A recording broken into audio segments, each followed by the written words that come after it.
하나님 말씀 요한복음 9장 1절부터 12절까지 우리 한 절씩 서로 교독하겠습니다. 예수께서 길을 가실 때에 날 때부터 맹인된 사람을 보신지라.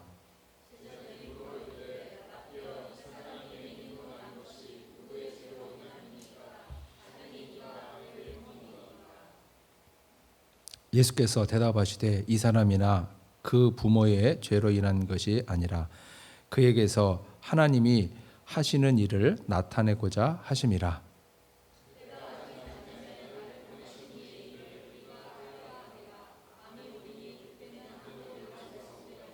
내가 세상에 있는 동안에는 세상의 빛이로라.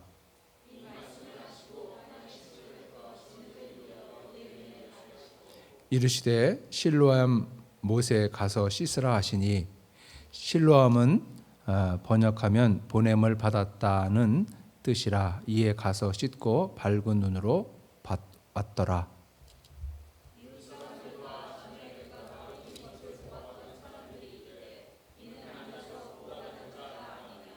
어떤 사람은 그 사람이라 하며 어떤 사람은 아니라 그와 비슷하다 하거늘 자기 말은 내가 그라 하니, 대답하되 예수라 하는 그 사람이 진흙을 이겨 내 눈에 바르고 나더러 실로암에 가서 씻으라 하시기에 가서 씻었더니 보게 되었노라.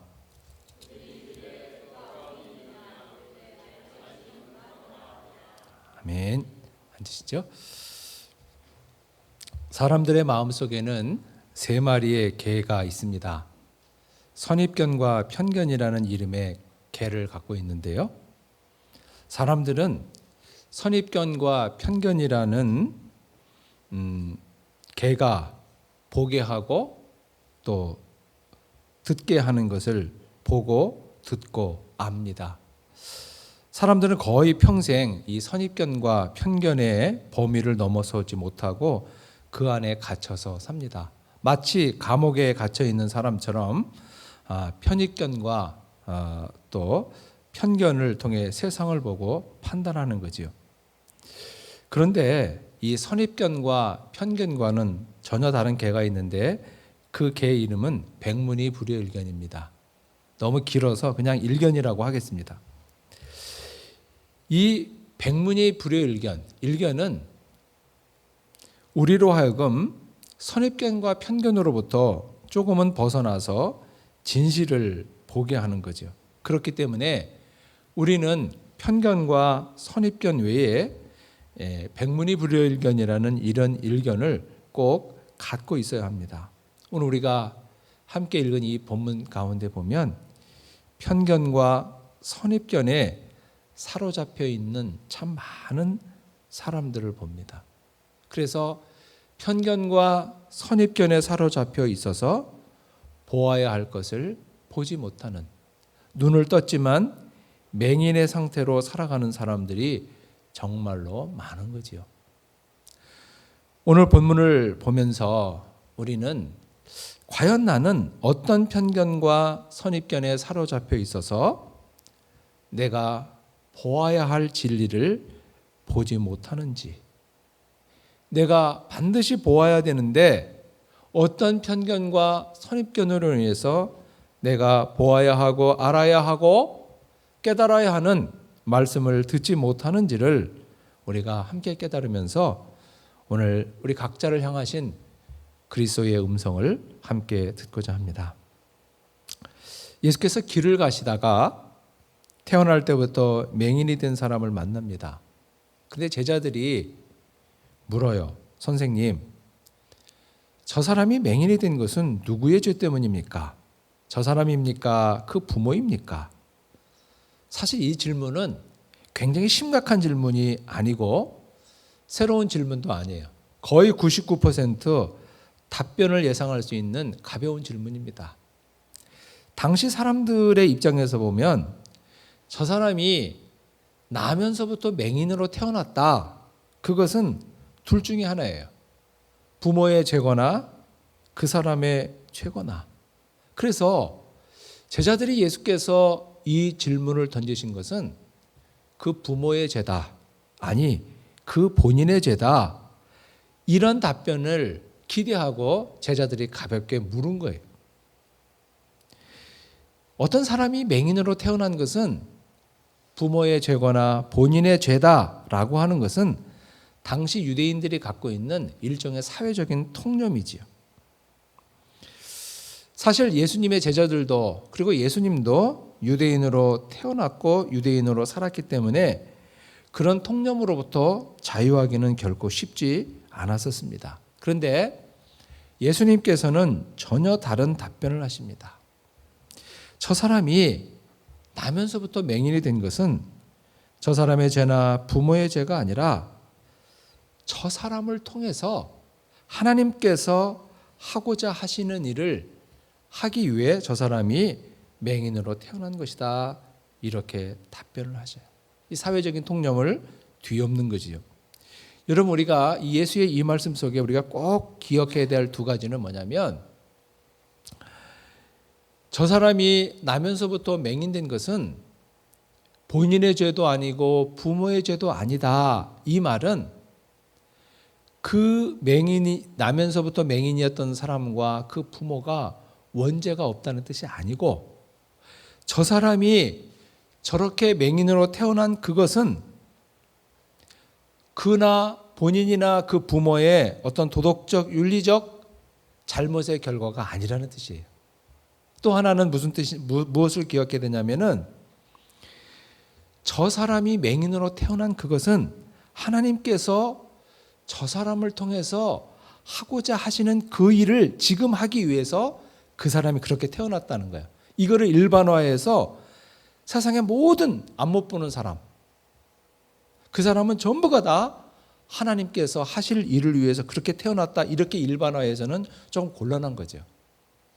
그러니까 예수님의 이 말씀은 요 본문의 이 맥락에서 해상되는 것입니다. 그러니까 저 사람이 맹인으로 태어난 것은 저 사람이나 그 부모의 어떤 도덕적 윤리적 잘못의 결과가 아니다. 그리고 저 사람이 맹인으로 태어난 것은 지금 이제 하나님이신 예수께서 그를 통해서 하고자 하는 그 일을 위해서 저 사람이 맹인으로 태어난 것이다. 이렇게 말씀하신 거예요. 그러면서 예수께서 하신 일이 뭐냐면, 흙에 침을 뱉으셔서 진흙을 만드시고 그 침에 흙을 잘 이겨서 그 사람의 눈에 발라주시면서 뭐라고 그러시냐면, 실로암가에 가서 씻으라 그래. 여러분, 우리가 언뜻 생각하기에 침을 뱉어서 흙에 이렇게 이겨서 그 사람의 눈에 발라주면 우리는 선뜻 아이 더럽다, 아무리 예수님이지만 좀 더럽네, 이렇게 생각할 수가 있어요. 그런데 이것은 예수께서 행하시는 이적의 이 패턴과는 굉장히 다른 거예요. 예수께서 이적을 행하실 때는 항상 말씀으로만 하시거나 아니면 예수께서 손을 그 대상자의 몸에 대는 정도가 전부예요. 예수께서 어떤 도구를 통해서 직접 그 사람에게 이적을 행하는 경우는 이 본문이 유일해요. 여러분, 우리가 창조주께서 흙이라는 수단으로 뭔가를 하신다라고 하는 것은 굉장히 이례적인 거죠.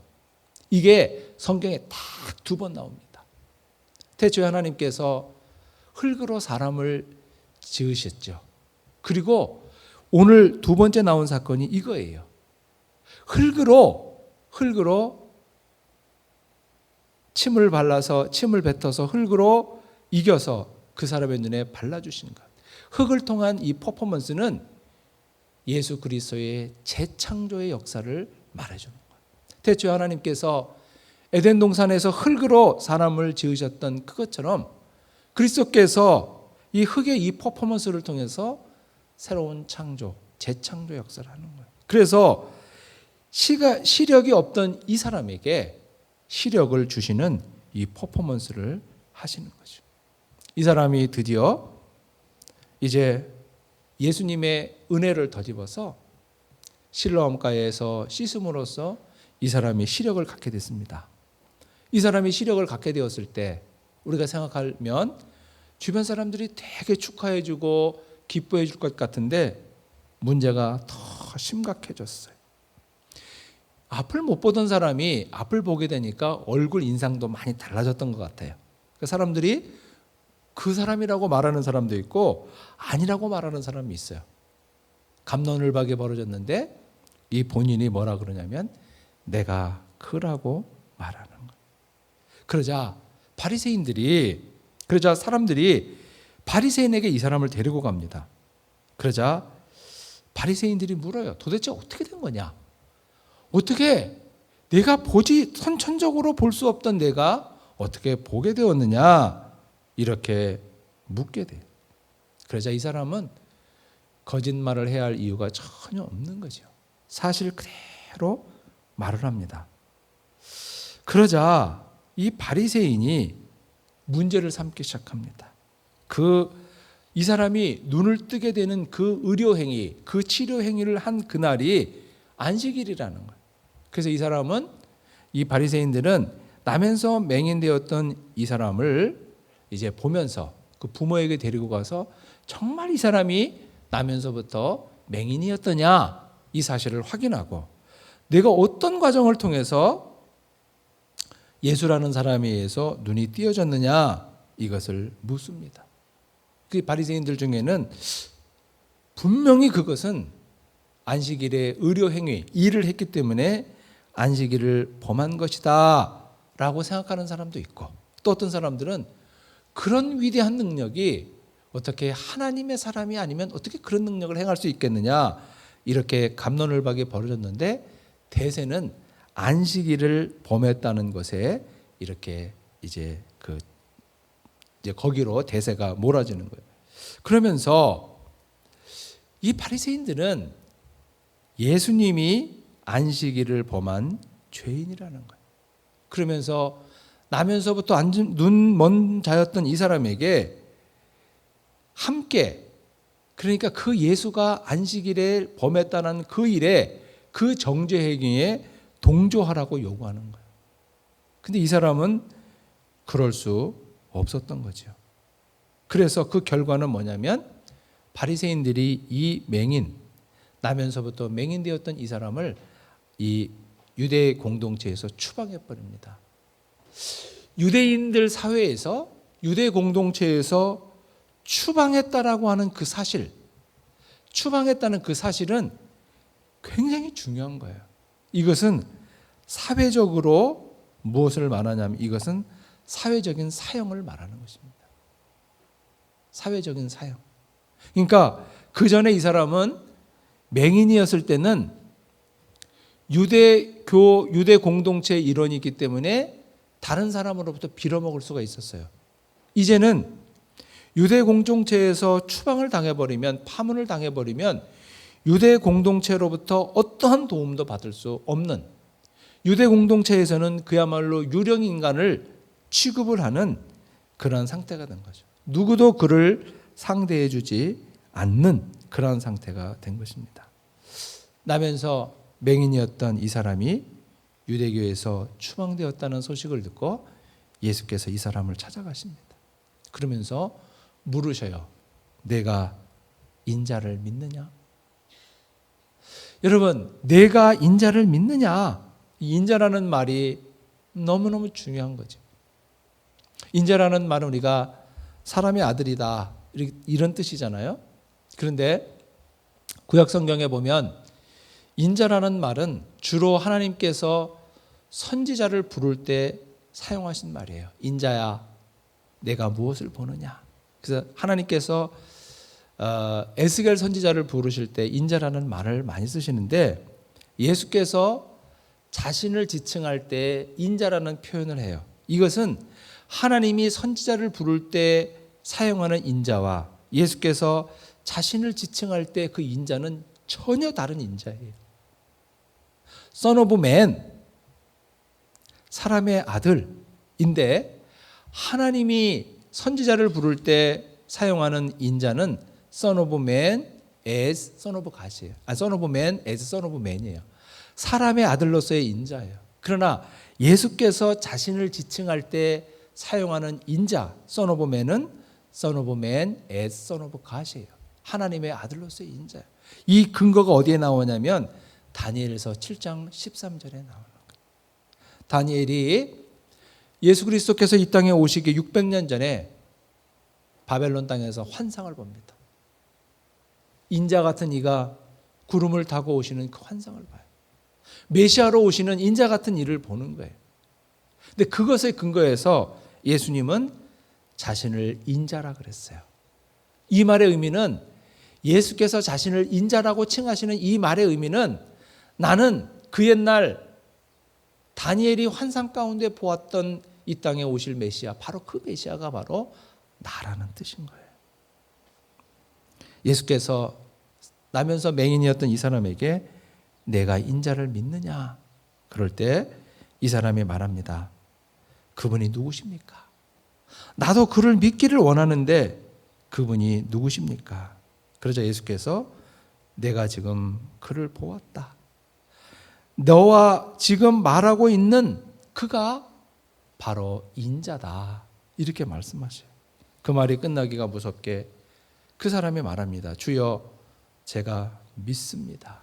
그러면서 예수님 앞에 절을 합니다. 예배했다는 뜻이죠. 이 사람은 나면서부터 맹인되었던 이 사람은 더 이상 주저해야 할 이유가 없던 거예요. 이 사람의 입장에서 보았을 때 자신을 대하는 바리새인을 포함한 유대인들과 예수님께서 자신을 대하는 이 모습이 너무 다른 거예요.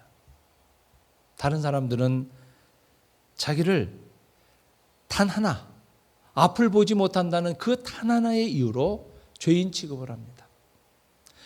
저 사람의 죄가 되었던, 그 부모의 죄가 되었던, 어찌됐든 죄의 결과로 태어난 저주받은 인생이라고 사람들은 손가락질하고, 그도 살아야겠기에 구걸을 하면 동전 몇 입 던져주는, 그게 전부였던 거예요.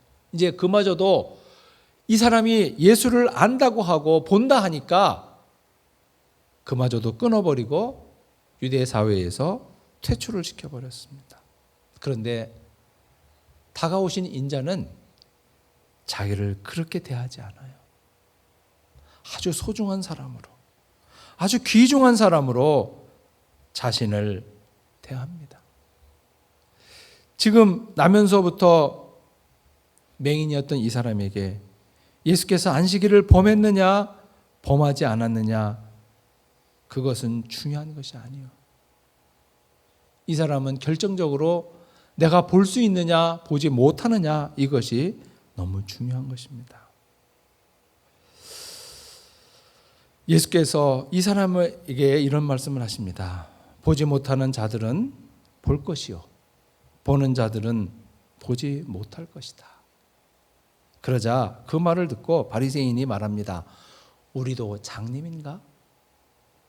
예수께서 뭐라고 대답하시냐면 너희가 장님이었다면 죄가 없을 것이나 너희 스스로 볼 수 있다고 하니 너희가 죄인이다.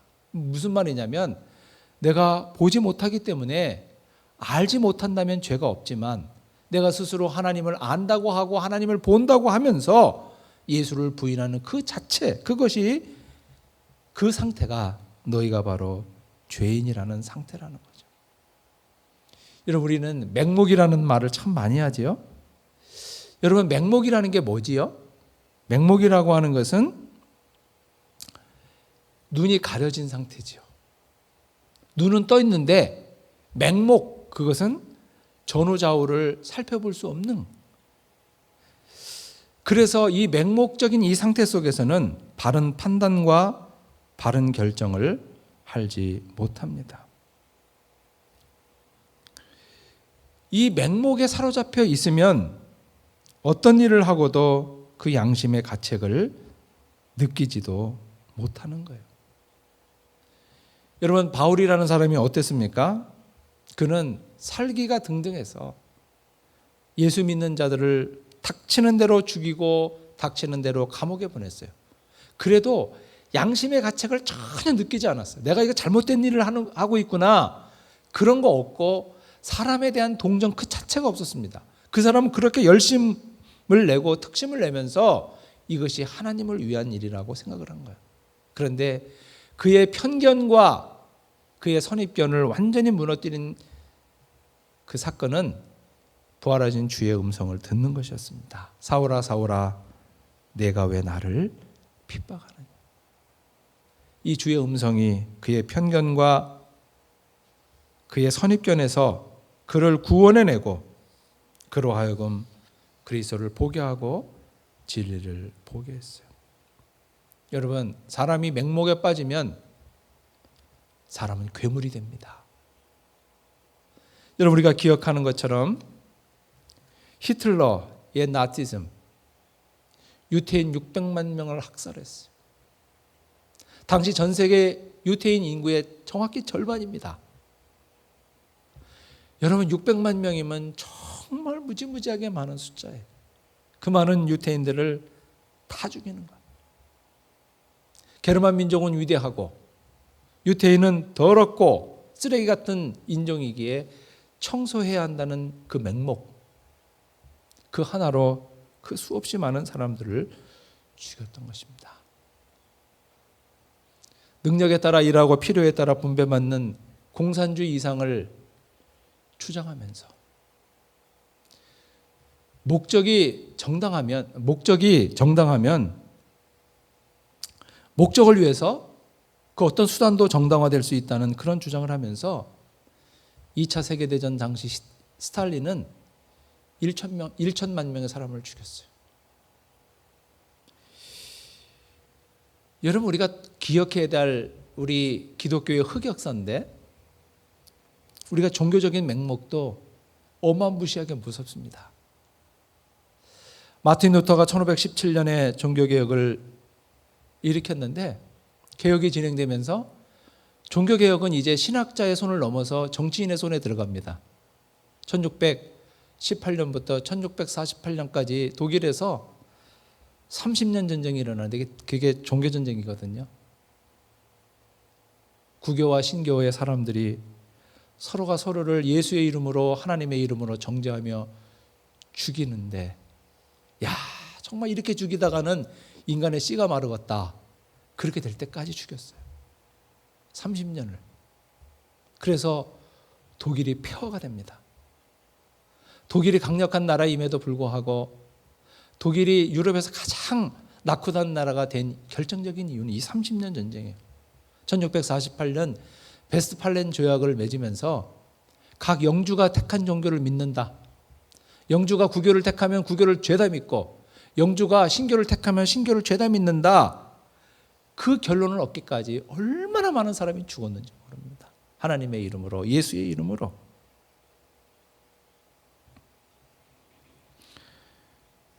여러분, 바리새인들이 그러한 편견과 선입견에 사로잡혀 있어요. 율법을 지켜야 한다는 것. 그런데 모순은 뭐냐면 내가 율법을 지키는지 안 지키는지 그건 중요한 게 아니고 남이 율법을 지키는지 안 지키는지 그게 중요한 거예요. 그 자기는 정죄하지 않아. 그 사람들의 관심은 항상 남이에요. 남이 율법을 지키느냐 안 지키느냐 그걸 가지고 정죄하고 그걸 가지고 판단하고 그 사람을 지적하는 거예요. 안식일을 지키는 기준이 뭐냐면 아무것도 안 하는 거예요. 이런 사람들에게 예수께서 말씀하신 것이 뭐냐면 사람이 안식일을 위해 있는 것이 아니라 안식일이 사람을 위해 있는 것이다. 이런 말씀이 들릴 리가 없지요. 태초에 하나님께서 이 안식일 정신을 마련하신 것은 안식일이 사람을 있게 하기 위해서 안식일을 제정하신 것이지 사람이 안식일을 위해 존재하기 위해서 만드신 것이 아니라는 거예요. 그러한 율법의 기본 정신을 예수께서 말씀하셔도 이 편견과 선입견 그 맹목에 사로잡힌 이 바리새인들에게는 그런 말씀이 들릴 리가 없었던 것입니다. 여러분, 우리 한국 장로교에서 가장 보수적인 교단이 고신측이죠. 이분들 굉장히 보수적인 분들인데 이 고신측 교단에서 있었던 실화예요. 한 고신측 목사님이 외국 오지에서 선교하시는 친구 목사님, 친구 선교사님이 오셔서 그분을 배웅하기 위해서 택시를 타고 기차역까지 모셔다 드리고 잘 이렇게 배웅을 했는데 이게 문제가 돼가지고 그분이 교단에서 징계를 받았습니다. 이유는 뭐냐면 목사가 주일에 택시를 탔다는 거예요. 오늘날 같으면 별로 문제가 되지 않을 거였는데 그때만 해도 옛날이어서 그분이 징계를 받았습니다. 제가 주일학교 다닐 때만 하더라도 주일날 무엇을 사 먹으면 굉장히 잘못하고 지옥 가는 줄 알았어요. 그리고 월요일날 시험이 있어도 주일날은 공부하면 안 되는 걸로 알았어요. 그래서 주일날 꼭 월요일날 시험이 있어서 꼭 공부를 하려면 12시까지 기다렸다가 그때부터 공부를 해야 되는 걸로 알고 있었어요. 여러분, 우리가 어떤 편견이나 선입견에 그래서 빠져서 맹목이 되면 전후좌우를 바라볼 수 없는 상태 속에서 무엇을 보고 판단하면 그 맹목의 상태에서 우리는 벗어날 수 없습니다. 여러분, 우리가 각자가 우리 인생에서 추구해야 될 것이 물질이고 명예고 권력이라고 하는 이런 편견과 선입견 속에 사로잡혀 있으면 우리는 절대로 예수를 만날 수 없고 예수를 알 수도 없어요. 그러면 우리는 예수 믿는 사람 흉내는 낼 수 있지만 제대로 예수를 경배할 수 없고 제대로 예수를 예배할 수 없는 사람이 됩니다. 하나님께서 베푸시는 그 구원의 풍성함을 우리는 누리지 못해요. 그저 예수 믿는 사람들을 참 이상한 사람이다 이렇게 우리는 생각할 수밖에 없는 것입니다.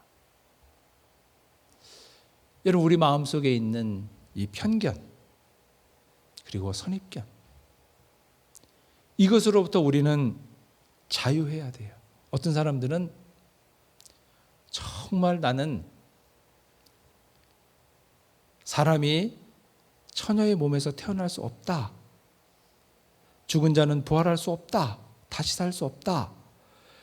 이 생각을 못 버려서 예수를 못 믿는 사람이 많아요. 사람은 못하지만 하나님은 하실 수 있다. 이런 생각을 못하는 거예요.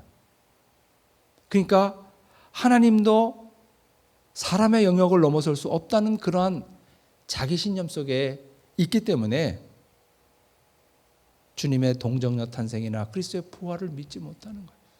그래서 부활이 우리 인생 가운데 주는 그 위대한 소망을 갖지 못하는 사람이 되는 것입니다. 여러분, 우리가 어떤 편견과 선입견에 사로잡혀서 맹목의 상태 속에 있다면 우리는 눈을 떴지만 장님이에요. 주님을 바라보지 못합니다. 주님이 보이지 않을 거예요. 예수께서는 나면서부터 맹인되었던 이 사람의 육체의 시력도 넣어주시고 영적인 눈도 띄어서 인자를 알아보게 하고 그 인자 앞에 경배하게 합니다. 바리새인들은 눈을 떴지만 본다 하지만 하나님에 대해서 안다 하지만 그는 하나님의 아들로 오신 그리스도를 부인했고 예수 그리스도의 그 속에 있는 하나님의 거룩하신 그 영광을 바라볼 수 없었어요. 그 자체가 심판받은 상태라는 것입니다. 여러분, 오늘 우리는 이 예배를 드리면서 내가 예수를 정말 신실하게 믿을 수 있고 예수 그리스도를 신실하게 받아들일 수 있는